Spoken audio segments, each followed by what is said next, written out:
Hi, my name is Rachel Elder, and I am one of the therapists and owner of Connected Couples Counseling. So, I am coming on to do our monthly video vlog based on the blog posts we write each month. And this month, I decided to bring you one of my hot takes. You may agree, you may not agree. You might feel like this is very bold of me, but I truly believe this, and it is one of the most frustrating things I hear or see in the work I do. I'm also going to note we are in the first cold of the season in my family, and so if you hear my voice raspy, if you hear me cough, I'm just doing imperfect over perfection. You can hear me, but if I sound a little different, that's why. So my hot take is stop investing in your career more than you do your marriage. Hear me out.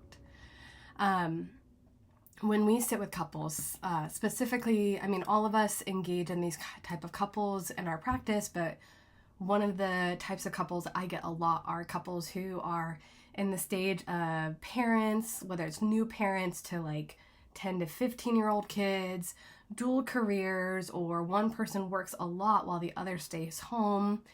And we get this comment, or I get this comment a lot about how we're just so busy. There's just so much going on. And absolutely true. I am also a mom and I have my own business. My husband has his own business. I get this statement like there's 24 hours in a day. It feels like it's never enough time. The to-do list never ends. It's busy. We're joking in our family right now. We have not had a free weekend since the first weekend of October, and when I'm recording this is November 10th. We don't have a free weekend until the second weekend of January. So when I say I get it, I really do. And it's incredibly frustrating as a couples therapist when a couple comes in and they are sharing that like, we're not in crisis yet, but there's a disconnect, there's tension, or we're fighting more, we're not communicating well, I feel alone in this relationship. And we start to dive into the work and we start to give them tools, things to implement between sessions, and they come back week after week saying like, we just didn't have time. I don't buy it. I don't believe it, because you can make the time. So kind of, if you read the blog post, we talk about people saying like, there's not enough time in the day. I'm so tired at the end of the workday that I just want to relax, chill out, veg out. We couldn't find time to align our schedules to do the exercises together. Our lives are too busy and full. This feels like homework and I don't like homework. We spend an hour or two in therapy each week. Why do we need to do more? I've heard this out of so many people's mouths, and I want to have compassion. And part of when a couple comes in to do therapy, there needs to be an understanding, or you need to know like the expectation of the therapist is that you're going to implement what you're learning outside of session. So what I did in the post is I broke down my schedule because I wanted to show like life is very full with what we invest our time in each week. So I see clients Monday through Friday between 10 to 3, 9 to 3. Breaks down to about 6 hours of active office time each day. But I spend probably an hour or two in little chunks, whether it's in the morning, after school, responding to emails, doing admin behind the scenes stuff. So I said, let's say about 8 hours each day. That turns into 40 hours a week. That's 160 hours a month. It's 7,680 hours a year if I'm averaging about 48 week work year. I didn't say that right. So that's just the amount of time I invest into my business, my working hours, my career. I also invest time into reading books, listening to podcasts, going to trainings, participating in networking, community building events. So it's a lot of time, energy, and effort that I put into my career. And I do that for a reason. I want to be a quality couples therapist. I want to be accountable. I want to keep growing and learning. But the issue I'm going back to is we are constantly saying, like, I just don't have enough time. And the reality is we prioritize our time. where we pour our energy shows what we prioritize. And when I'm sitting with a couple, and I say this for myself too, because I'm a human, and sometimes I'm like, I don't have enough time to date my husband. And I'm like, wait a minute, I can carve that out. I'm accountable for the choices I make in my life and how I spend my time. But so many of the couples I sit with just say, like, we ran out of time, we didn't have enough time, or they are meeting with me and struggling with how long it's taking to be in therapy. And a huge part of it is because they're investing their time in other ways instead of investing their time in their marriage and their relationship. And so part of this post is to help you see, like, stop investing so much in your career, or find a way to do the investment in your career and do the same thing with your marriage. Our careers are going to end at some point. Our careers do so much for us too, right? I don't want to invalidate the financial security it brings us. It brings food to the table. It brings safety, security. It brings individual values to life. But when you are struggling in your relationship, that's a wake-up call to say, I need to invest time and energy and effort here.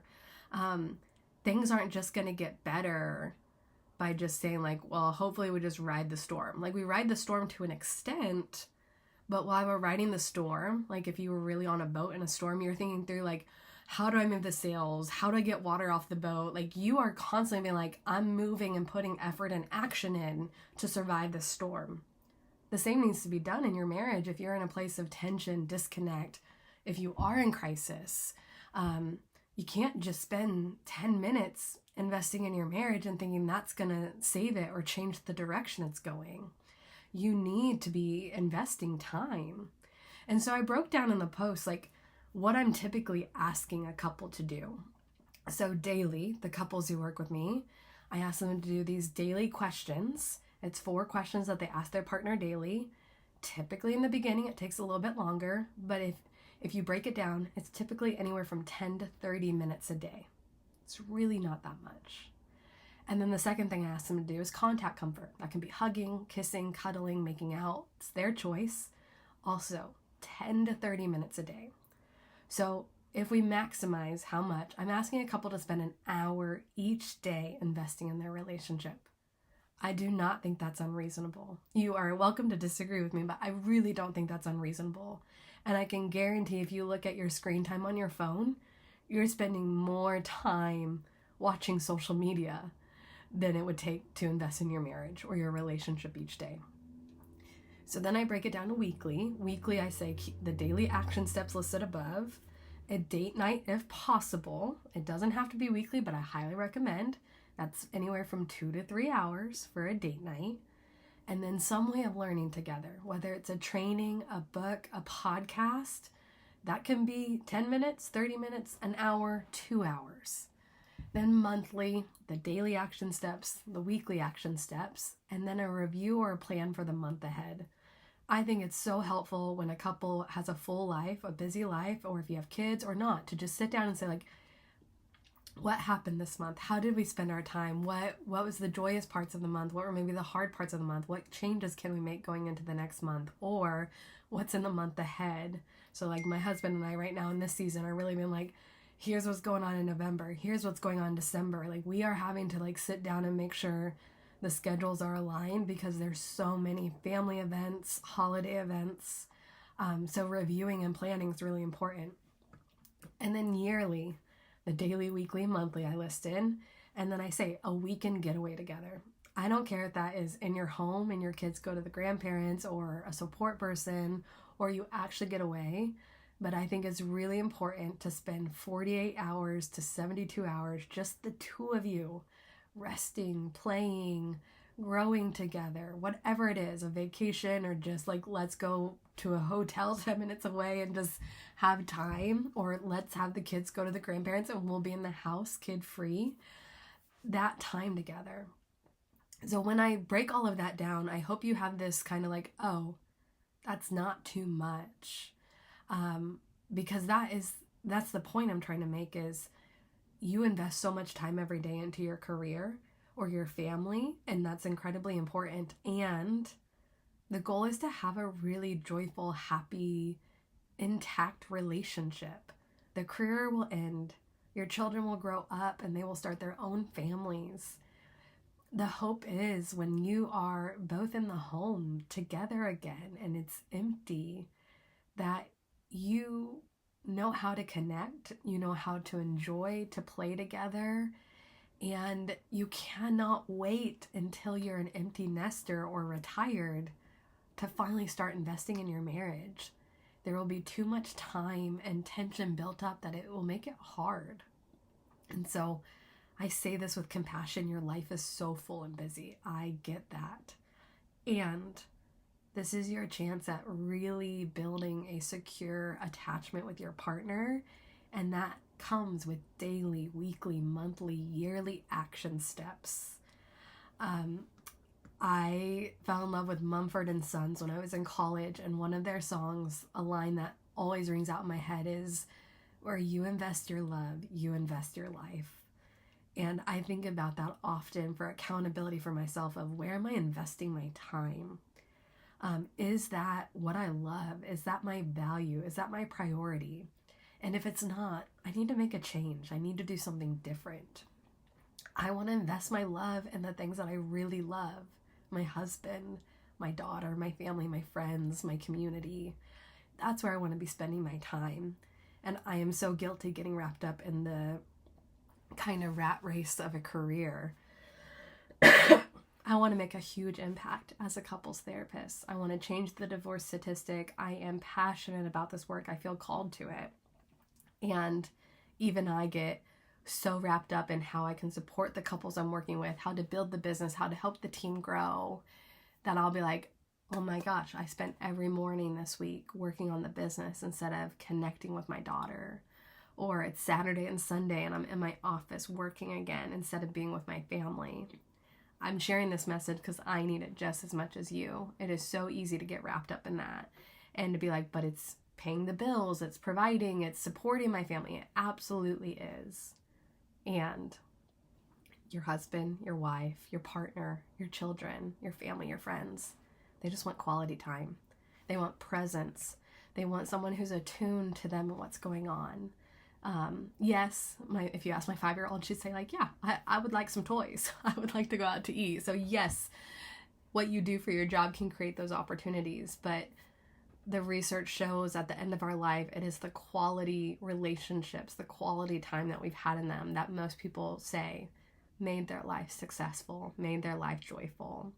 So stop investing in your career more than your marriage, or stop investing in XYZ, whatever it is, more than your marriage, more than your relationship.